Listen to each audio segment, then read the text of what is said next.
Welcome back नाज़रीन, असां सां गॾु जॉइन कयो आहे Ayesha Bano. She is representative of PTI. अचो त वधीक ॻाल्हायूं था उन्हनि सां 28वीं तरमीम के बारे में. आयशा बानो साहिबा, 28वीं तरमीम के बारे में हमें थोड़ा बताइएगा. 28th अमेंडमेंट जो हमारे कॉन्स्टिट्यूशन में आती हुई हमें नज़र आ रही है, क्या पॉइंटर्स हैं, PTI का क्या स्टांस है इस अमेंडमेंट के ऊपर है और क्या राय है? देखिए Iram, thank you so much. सबसे पहले तो देखिए बात यह कि जी सबसे पहले तो देखिए बात यह है कि जिस जल्दबाजी में 26वीं तरमीम और फिर 27वीं तरमीम पास की गई, तो हमें तो ये समझ नहीं आती है कि ये 28वीं तरमीम भी इतनी हैबत में कौन सी ऐसी चीजें हैं जो कि इसको इतना सीक्रेट रखा जा रहा है. ये देखें, ये तो कहते हैं ना कि नियतों का थोड़ा सा जरा समझ आ जाती है कि भाई ऐसी कोई चीज है जो कि शायद मतलब कोई उस पे ऐसी कोई चीजें हैं जो कि शायद ज्यादा इनको लग रहा है कि भैया लोगों की पब्लिक इंटरेस्ट में नहीं होंगी, इसलिए इनको सीक्रेट रखा जा रहा है. क्योंकि पार्टी की जितनी भी पार्टी है और खास तौर पे पॉलिटिकल पार्टीज जो असेंबली में बैठी हुई हैं या जिनकी हुकूमत है, उनकी कहते हैं कंसेंसस तो उनको चाहिए होगी और उनकी अप्रूवल तो उनको चाहिए होगी. नंबर 1. नंबर 2, चले अगर कोई ऐसी चीजें हैं जो कि नेशनल इंटरेस्ट में, बहुत सारे ऐसे फैसले होते हैं जो कि शायद एज अ पॉलिटिकल रिप्रेजेंटेटिव आपको सूट नहीं करते, बट एट द कहते हैं ना कि लार्जर पिक्चर जब आप देखते हैं और आपको लगता है कि भाई नेशनल इंटरेस्ट के लिए वो बेहतर है, तो वो उसमें कोई बुराई नहीं है. ऐसे किस्म की जो अमेंडमेंट्स होती हैं वो खुशाइन होती है और उनको अप्रिशिएट करना चाहिए. देखिए हर एक चीज बुरी तो नहीं हो सकती, अगर और या फिर अगर ये कि अगर है भी ऐसी कोई चीज तो उसको मेरे ख्याल से डिस्क्लोज कर देना चाहिए. सेकेंडली जो हम लोगों ने सुना है, देखें अभी तक तो कोई ना किसी के पास कोई ड्राफ्ट है, ना कोई ड्राफ्ट एग्जिस्ट करता है, ना कोई ड्राफ्ट हमने सुना है कि कहीं पे है, ना कोई हमें बस इधर उधर से जो कहते हैं सोशल मीडिया पे और इधर उधर से जो अफवाहें आप एक किस्म की समझे, वो तो एक ये NFC के ऊपर से बात आ रही है कि जो NFC जो है ना उसके ऊपर अवार्ड के ऊपर जो है उसमें शायद चेंजेस लाने का है. एक ये हमें समझ आ रही है कि शायद that is one of the main जो चीज है जिसपे अमेंडमेंट ये लोग लेकर आ रहे हैं, जिसपे पीपल्स पार्टी हमने सुना है कि थोड़ा सा शायद उनकी कोई ग्रीवियंसेस भी हैं, बिकॉज 65% आपके पूरे पाकिस्तान का जो रेवेन्यू जनरेट हो रहा है वो सिंध से हो रहा है. शायद उस चीज पे उनकी वहां पर कोई जो है कंसेंसस डेवलप करने में शायद थोड़ी सी प्रॉब्लम हो. नंबर 1. नंबर 2 जो है जो हमने सुना है वो यही है कि reversal of certain 18th amendment में जो अमेंडमेंट्स आई थी जिसमें खास तौर पे ये लोग हेल्थ का मेंशन कर रहे हैं, शायद एजुकेशन का. अब देखिए एजुकेशन का अगर आपको याद है कि PTI के दौर में भी हम लोगों ने बड़ी एफर्ट की थी, बड़ी कोशिश की थी कि भाई पूरा जो निसाब है वो एक किस्म का हो जाए, इसमें कोई बुराई नहीं है, लेकिन वो हमारा निसाब जो था वो प्राइवेट और गवर्नमेंट सेक्टर का एक किस्म का निसाब होने का था. अगर इस तरह की कोई चीज आती है और उसको ये लोग एक ही किस्म का और पूरे मतलब जो पूरे मुल्क में जो एक किस्म का निसाब वो करते हैं, तो ये कोई बुरी बात नहीं है. और एजुकेशन मतलब अगर उसको इस किस्म का कोई कहते हैं खुशाइन चीजें हैं तो उसको मतलब वो उसको तो मेरे ख्याल से बिला वजह रिजेक्ट करना जो है या ऐसी किसी चीज को रिजेक्ट करना वो ज्यादती है. नंबर 1. नंबर 2, लेकिन ये है कि देखिए अगर आप कोई अच्छी चीजें लेकर आ रहे हैं तो आप उसको तमाम लोगों के साथ असेंबली में, फिर इस तरीका होता है, आप तमाम जितनी भी पॉलिटिकल पार्टीज असेंबली में बैठी हुई हैं, असूलन तो यही होना चाहिए कि उनको कॉन्फिडेंस में लेके उनको बता के, क्योंकि अगर कोई अच्छी चीज है और कोई अच्छी अमेंडमेंट्स आने वाली है तो उसमें सबको कंसेंसस पे और सबको बिठा के बात करने में तो कोई हर्ज नहीं है. लेकिन मुझे ये समझ नहीं आती है कि ये इतना इसको सीक्रेट रख के और इतना इसको मतलब छुपा छुपा के आगे लाने में क्यों मतलब ये चीज इस तरीके से की जाती है. तो फिर वो उसमें आपको एक किस्म का सब मतलब आपको नेचुरली लगता है ना कि शायद इसमें या कोई ऐसी चीजें हैं जो कि छुपाने वाली हैं, या फिर जिस तरह 26वीं तरमीम में लोगों को ख्याल है कि मुशावरत जो है वो सिर्फ 1-2 लिमिटेड पार्टीज के साथ की जा रही है और कलेक्टिव सबको नहीं इन्वॉल्व किया जा रहा? देखिए कलेक्टिव तो बिल्कुल भी नहीं किया जा रहा है, बिकॉज बहुत सारी देखिए चीजें हैं जो कि अब हम लोगों को समझ आ रही है कि जिस इस तरीके से तो आप कॉन्स्टिट्यूशन में अमेंडमेंट्स लाना, ये आप मतलब ये हमें तो शर्मिंदगी होती है और कोई बात नहीं है. ये चीजें देखिए अब तो सोशल मीडिया और मीडिया ये ऐसे हो गया है कि हर एक चीज बाहर जाती है, तो आप किस किस्म की मतलब एक इंप्रेशन दे रहे हैं. तो पार्टीज तो मुझे ऐसे लगता है कि इन लोगों ने कहीं ना कहीं किसी को फिर वही ब्लैकमेल और वही उठाने मारने पीटने वाला काम ही करना है, वीडियो ऑडियो वाला काम करके लोगों को ब्लैकमेल करके, because if they have decided कि उन्होंने पास करना है तो फिर वो पास करेंगे. जिस तरह 26वीं तरमीम 27वीं तरमीम भी इन्होंने पास कर दी, ये भी कर लेंगे. तो करने में क्या है. सर 26वीं और 27वीं तरमीम थोड़ी मुतनाज़े किस्म की थी, ये एक्सपेक्ट किया जा रहा है कि 28वीं तरमीम भी थोड़ी मुतनाज़े किस्म की होगी. काफ़ी डिसएग्रीमेंट्स भी हैं इसके ऊपर, इसके बारे में आपका क्या ख्याल है? देखिए डिसएग्रीमेंट्स तो देखिए सबसे पहले तो डिसएग्रीमेंट यही है ना कि जब आप आईन में चेंजेस लाते हैं तो आप तमाम पॉलिटिकल पार्टीज को बिठाते हैं, आप सामने ड्राफ्ट रखते हैं, उस पर डिस्कशंस होती हैं। ऐसे नहीं होता है कि आप बंद कमरों में 10 बंदा बैठ के अमेंडमेंट ला के और फिर आप उसको प्रेजेंट करके। अब कल आपने बिलावल से आपने देखा होगा कि पार्लियामेंट में मीडिया ने एक बंदे ने पूछा ये तरमीम के बारे में, उन्होंने जवाब तक नहीं दिया और फिर उन्हीं के एक मिनिस्टर से दोबारा पूछा गया और उन्होंने कहा कि हमें कुछ पता ही नहीं है। तो आप मुझे बता दें कि ये ऐसी आईनी तरमीम जिसमें आपकी सिटिंग गवर्नमेंट और जो कोएलिशन की गवर्नमेंट है उनको ही नहीं पता कि क्या आ रहा है, तो फिर आप मुझे बता दें इससे क्या मतलब अच्छा आप एक्सपेक्ट कर रहे हैं? नियतों का पता इस यहाँ से पता चल जाता है। यानी हम अज्यूम कर सकते हैं कि ये जरा हश हश रखा जा रहा है इस तरमीम को। आयशा बानो, में ये बताइएगा कि हमारी जो वेलफेयर की पॉपुलेशन वेलफेयर मिनिस्ट्री है वो भी इसके बाद वफाक को दे दी जाएगी। आपने एजुकेशन के बारे में बताया कि जो मुश्तरका निसाब है वो हाँ ज़रूरी है, उसके आपने बताया कि कुछ फ़ायदे फ़वाइद भी हैं, सेहत के मामले में भी बात हो रही है। तो इन दो पॉइंट्स पे ज़रा बताइएगा कि पॉपुलेशन मिनिस्ट्री और सेहत के हवाले से वो जब वफाक की तरफ जा रहा होगा तो उसकी क्या इम्प्लीमेंटेशंस और इम्प्लीकेशंस हो सकते हैं पॉपुलेशन और जनरल प्रोविंस के आवाम के ऊपर?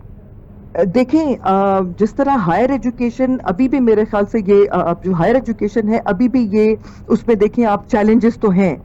28वीं तरमीम में बहुत सारी अच्छी चीजें हो गई थी बिकॉज सूबे के डायनामिक्स डिफरेंट थे, सूबे के हर एक सूबे के डायनामिक्स डिफरेंट है। जब आप 18वीं तरमीम आई थी आपकी तो उस वक्त जब उन्होंने पावर्स को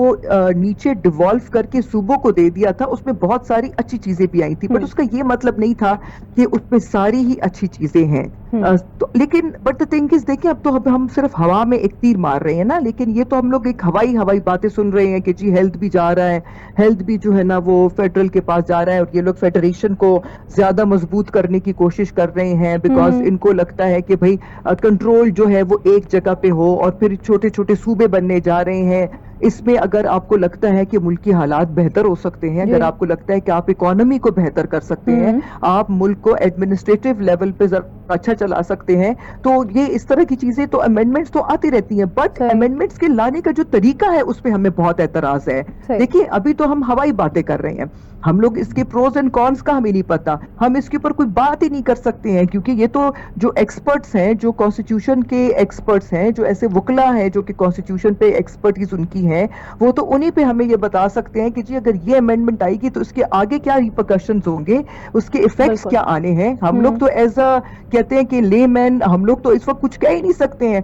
क्योंकि हमें तो पता ही नहीं है कि अमेंडमेंट्स में क्या और किस किस्म के क्लॉज और क्या आ रहे हैं। बस हवाई बातें सुन रहे हैं कि जी लोकल गवर्नमेंट को भी जी चेंज कर रही हैं कि जी लोकल गवर्नमेंट जो है वो फाल नहीं है, ये नहीं है, वो नहीं है, मतलब लेकिन अगेन कि आप प्रोविंसेस को अगर कंप्लीटली उनको डिसेबल कर देते हैं, लेकिन इसमें देखिए जो भी अमेंडमेंट्स आए, जिस किस्म की भी चेंजेस आती हैं, असूलन आप उसको लोगों को इन्वॉल्व करते हैं, नंबर 1, बिकॉज ये पॉलिटिकल गवर्नमेंट है, यहाँ पर डिक्टेटरशिप तो नहीं चल सकती ना इस तरीके से कि आप तैयारने वाला। लेकिन अगेन वो हमारे मुल्क में पिछले 75 साल से ये चीज चल भी रही है, तो क्या आपके और मेरे ये बात करने का और ये चीखने का या कुछ करने का कोई फायदा भी है? मतलब क्या इसके ऊपर डिस्कशन करने का कोई फायदा भी है? लेकिन हाँ, आई एम ग्लैड कि you have raised your voice कि जिस तरीके से खामोशी में ये 28वीं तरमीम को लाया जा रहा है, जिस तरीके से 27वीं और 26वीं पास हुई थी, मुझे तो लगता है कि शायद एक टाइम आएगा कि ये सूबे वगैरह और कुछ सिटिंग गवर्नमेंट है शायद, बिकॉज देखिए बात ये है कि आपको भी पता है, हमें भी पता है कि जिस किस तरीके से ये हुकूमतें बनी हुई हैं अभी एट द मोमेंट, शहबाज शरीफ अपनी सीट हार चुके हैं और उसकी हारी हुई सीट पे फॉर्म 47 पे ये बैठे हुए, तो आपको लगता है कि ये रिजेक्ट करेंगे इनकी किसी भी किस्म की प्रपोजल्स को, किसी किस्म की भी अमेंडमेंट को वो क्वेश्चन कर सकते हैं? 2 मिनट में इनको नहीं लगना है कि किसी न किसी तरीके से इनको कन्विंस करना। सो बात ये है कि देखिए ये चीजें जो है ऐसी नहीं होती हैं। आप लोग जो है इलेक्टेड, सबसे पहले तो जो ये फॉर्म 47 वाले हैं इनकी तो अपनी हुकूमत जो है वो कहते हैं ना कि एक कुर्सी इनकी क्रिपल्ड है। तो बताइएगा इस तरमीम के हवाले से ये भी सुनाई दे रहा है कि 12 प्रोविंसेस और 38 प्रोविंसेस भी कहीं कहीं कहा जा रहा है कि इनकी एक्सपेक्टेशन है कि वो बन जाएंगे। इस हवाले से और इस न्यूज के हवाले से पीटीआई का क्या स्टांस है? देखिए पीटीआई का तो मुझे स्टांस तो इसलिए नहीं पता फिलहाल एट द मोमेंट बिकॉज सारी अफवाहें चल रही है ना। स्टांस तो तब आएगा जब हमारे हाथ में कोई ड्राफ्ट आएगा, कोई एक कोई चीज तो कोई कहते हैं ना, कोई पढ़ने वाली, कोई टेंजिबल कोई डॉक्यूमेंट आएगा, कोई ड्राफ्ट आएगा, तो फिर उसके ऊपर पार्टी का स्टांस आएगा। अभी तो सिर्फ और सिर्फ देखिए, बैरिस्टर जफर साहब से भी 2 दिन पहले किसी इंटरव्यू में पूछा गया तो उन्होंने वही कहा कि भाई हम तो अफवाहें सुन रहे हैं। तो अफवाहों के ऊपर तो पार्टी स्टांस नहीं दे सकती ना। ऑफिशियल स्टांस तो देखें, वो तो तब आएगा कि जब कुछ पता लगेगा, कोई आपके पास कोई ड्राफ्ट आएगा, कोई आप डॉक्यूमेंट नजर आएगा, कोई कुछ नजर आएगा, या फिर कोई ऑफिशियल गवर्नमेंट का बंदा कोई कमेंट करेगा, तो उसके ऊपर हम जवाब दे सकते हैं। एट द मोमेंट तो आपने देख लिया, पीपल्स पार्टी भी चुप है, PMLN भी चुप है, बिकॉज मुझे तो लगता है एविडेंटली उनको खुद भी नहीं पता कि क्या आने वाला है। आयशा बानो साहब, फिर भी PTI क्या एक्सपेक्ट करती है? लेट्स से कि कोई 12 सूबे बनने की बात होती है, या 12 नहीं भी, और मल्टीपल कुछ सूबे बनने की बात होती है, तो उसके हवाले से चाहे 1-2 और हो, क्या बनने चाहिए PTI का? उस हवाले से ये स्टांस हम पूछना चाह रहे हैं। देखिए, स्टांस तो अगेन अगर स्टांस तो तब हमें पता लगेगा जब कोई चीज नजर आएगी। लेकिन अगर आप मेरा स्टांस मुझसे पूछती हैं, तो मेरा स्टांस ये है कि हाँ, अगर हुकूमत आपको लगता है कि इससे हम लोग मुल्क में इकोनॉमी हम बेहतर कर सकते हैं, गरीबों के प्लेट पे जो है ना खाने के लिए हम एक टाइम की रोटी जो है बेचारे तरस गए हैं, जो पेट्रोल की आपकी महंगाई, जो बिजली का बहरान, जो आपके मुल्क में मईशत का कबाड़ा निकल गया है, अगर आप उसको बेहतर कर सकते हैं और लगता है कि इसके करने से बेहतर हो जाते हैं, तो ठीक है। आयशा बानो साहबा, एक आखिरी सवाल मैं आपसे करूंगी कि ओवरऑल गवर्नमेंट और हम इकोनॉमी की जो सिचुएशन देखे, पेट्रोल तो की आपने बात कही, पेट्रोल बढ़ता चला जा रहा है और उसके और बढ़ने के भी इम्कान है डिस्पाइट द वॉर, एंड उसके बाद भी गवर्नमेंट ने कोई एज सच सिविलियंस को शटडाउन, स्मार्ट लॉकडाउन भी काफ़ी कुछ अनाउंस हुआ काफ़ी हद तक, लेकिन पेट्रोल की प्राइस अभी भी वहीं आवाम को नज़र आ रही है। तो अगर कलेक्टिव और मल्टीपल सूबों से सारे हल आ जाने थे, तो फिर अभी तक हमें क्यों लगता है कि मल्टीपल सूबे ही सोल्यूशन है इस सब का? देखिए, मैं आपको एक बात बता दूं, अगर आपको लगता है कि इस पे मल्टीपल सूबे बनाने के साथ आपके फाइनेंशियल इश्यूज हल हो जाते हैं, तो देखिए ये तो कहते हैं ना कि टाइम विल टेल। ये चीजें तो देखिए मुंह पे आएंगी, सामने आएंगी कि किस तरीके से मतलब ये इस चीज को करते हैं और ये कैसे इस चीजों को हैंडल करते हैं। क्योंकि एट द मोमेंट तो हमारे मुल्क में सूबे बनाना और सूबे ना बनाना is not the problem. At the moment तो आपके मुल्क में जो मसला आ रहा है वो ये कि आपकी इंडस्ट्रीज बंद हो रही हैं। आपकी 1.5 लाख मजदूर सिर्फ और सिर्फ पंजाब में, सिर्फ फैसलाबाद में आपके जो है फैक्ट्रियां, आपकी 150 फैक्ट्रियां जो है वो आपकी बंद हो गई है, टेक्सटाइल मिल्स, ऑल बिकॉज कि आप उनको जो बिजली का टैरिफ दे रहे हैं, जो आपने पेट्रोल की महंगाई कर दी है, उसमें वो बेचारे सरवाइव कर ही नहीं सकते हैं। तो आप जो वो है लेबर जो है वो अलग बेचारा तड़प रहा है, आपका जो किसान है वो अलग बेचारा टॉर्चर हो रहा है। अगर आपके सूबे बनाने से आप को नौकरियां दे सकते हैं, लोगों के लिए फैसिलिटेट कर सकते हैं, लोगों की महंगाई को कंट्रोल कर सकते हैं, मुझे नहीं समझ आती कि कैसे कंट्रोल करेंगे। It's a very big question कि जो ये लाने वाले अमेंडमेंट्स, उनसे पूछा जाए कि भाई आपको क्या सिर्फ और सिर्फ कंट्रोल, अगर इनको सूबे पे कंट्रोल चाहिए तो फिर तो वो एक अलग बात है। शायद मुझे तो लगता है कि सूबों के ऊपर कंट्रोल जो है उनका ज्यादा शायद इंटरेस्ट होगा, सूबों के लिए उनको करना, फेडरेशन को मजबूत करना, अपने हाथ को कहते हैं कि पहले सर्वेलेंस था अब कंट्रोल है। ये चीज जो है ना, ये चीज एक नजर है। बाकी नहीं लगता कि सूबे बनाने से जो है आप लॉ एंड ऑर्डर सिचुएशन को देख लें कि लॉ एंड ऑर्डर सिचुएशन का क्या चल रहा है, आपके बॉर्डर्स पे क्या चल रहा है, आपके जो है मजदूर तबका है, आपके फार्मर्स का देख लें। आए दिन पंजाब में हड़ताल हो रहे हैं बिकॉज फार्मर्स जो है उनके इश्यूज, चैलेंजेस चल रहे हैं। आप कारखानादार जो है इन्वेस्टमेंट करने से घबरा रहा है, आपके रेमिटेंसेस में जो है ना कमी आ गई है, लोग डर रहे हैं, पाकिस्तान में पैसा भेजने से डर रहे हैं क्योंकि उनको पता है कि यहाँ पर हम पैसा भेजेंगे पता नहीं हमारे घर वालों को मिलेगा नहीं मिलेगा, इतनी कंसर्न्स हैं। तो इन हालात में मुझे नहीं समझ आती कि 28वीं तरमीम हमारी प्रायोरिटी है या मुल्क में लॉ एंड ऑर्डर को मेंटेन करना, और थोड़ा ये आप एक मतलब इन लोगों को लेकिन देखिए, जब आप ये फॉर्म 47 वाली हुकूमत को बिठाएंगे तो वो तो एक पपेट हुकूमत है, वो तो वही फैसले करेगी जो इनको तैयार कागज पे आएगा। सिंपल सी बात है। तो मुझे तो नहीं लगता कि आपकी कोई भी जो अभी बैठी हुई हुकूमत है, चाहे वो पीपल्स पार्टी PMLN है, मुझे नहीं लगा कि वो इस चीज पे उनके साथ कंसेंसस पे अब वो बैठेंगे। लेकिन अगर फिर वही बात है कि इनको फिर तरीके भी आते हैं उठाने, रिकॉर्डिंग करके इनको ब्लैकमेल कर वो करते होंगे, बस फिर कर देंगे जिस तरह 26वीं तरमीम कर दी, 27वीं कर दी, ये भी करेंगे। अगर ये इतना कॉन्फिडेंटली इसके ऊपर काम कर रहे हैं तो आई एम श्योर कि they know how to get it done. Right, okay, thank you so much Ayesha Bano साहिबा फॉर जॉइनिंग। नाज़रीन, असां सां गॾु हुयूं PTI representative Ayesha Bano. She was sharing her stance on 28th amendment. इन सां इन प्रोग्राम खे इख्तिताम ते खणी था हलूं। यू आर वॉचिंग आवाज़ 360। अतलस सबीर शाह साइनिंग ऑफ।